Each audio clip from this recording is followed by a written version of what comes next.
بسم الله الرحمن الرحیم. ګرانو کتونکو الف خان شیرپوست تاسو په خدمت کې حاضر دی. اختر را روان دی، بیا چې د پخپو د 400 چپل وي نو بیا یو بله مزه کوي.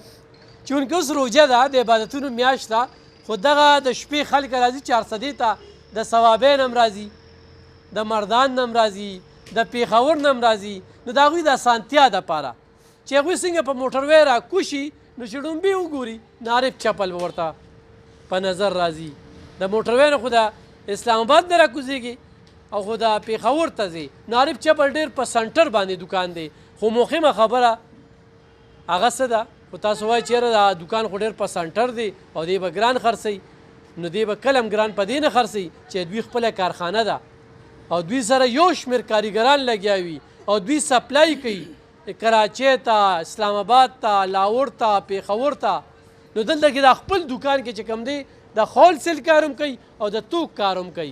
نو خو یو سړی دکان لوړي نو هم او که نه داسې راځي نو ډېر زبردست ماډلې نوې نوې ډیزاینونه هغه چپل تاسو په دې ویډیو کې تاسو ته په نظر راځي. نو دا تاسو اخیستی شئ. عارف موږ سره ولاړ دی، عارف نه به څو خبرې هم کوو. عارف صاحب کوم وخت نه دا روزګار کوئ؟ السلام علیکم. مو خو جی د دې تقریبا واړه پکې رالو شو پلا په نیکه موږ لګیا یو چې دا سپلای او کار موږ کوو او الحمدلله اوس د اختر له موږ نوي ډیزاینونه تیار کړي دي.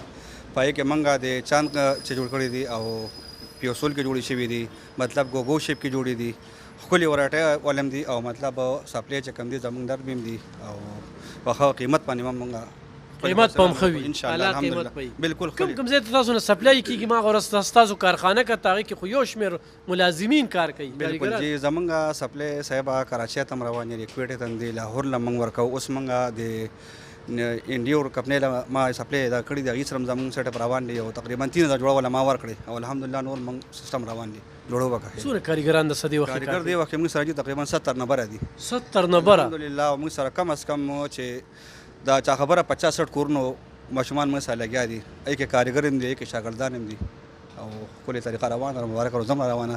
خو موږ یو دغه په دې وجه باندې وکړو، موږ وایو چې د خلکو د اسانتیا لپاره د موټروی په هوله کې د دکان موږ کولو کړی دی چې مطلب او چې کوزیږي اسانتیا به رشته یو سړی د سوات نه راځي نو هم دې ځای کې په موټروی راکوشه چپل والا وځه. بالکل جی دقه د وجه موږ دلته څه ټیمه د شپې کولی دلته خو جي دا تقریبا 9-10 پورې کولی وي د شپې او روژه کې خو بیا دغه 12-11 پورې کولی وي او په آخرو شپو کې چې کوم دی بیا سیري پورې کولی وي. ګرانو کتونکو زیاتې خبرې نه کوم. د 400 چپل دا په ټوله نړۍ کې مشهور دي، خو دا موږ تاسو ته د موټروی په خوله کې هغه دکان چې اویا پورې کارګران هغه سره کار کوي، اویا پورې کارګران، نو په دغه نمبر رابطه کولی شي او چپل ځان له اخیستی شي. مننه. انشاءالله اختر نه مخکې او بیا راځو روژه کې هم را چکر وخو، بیا به دا ځای نور هم ډکي، بیا هم درته ښایو. مننه.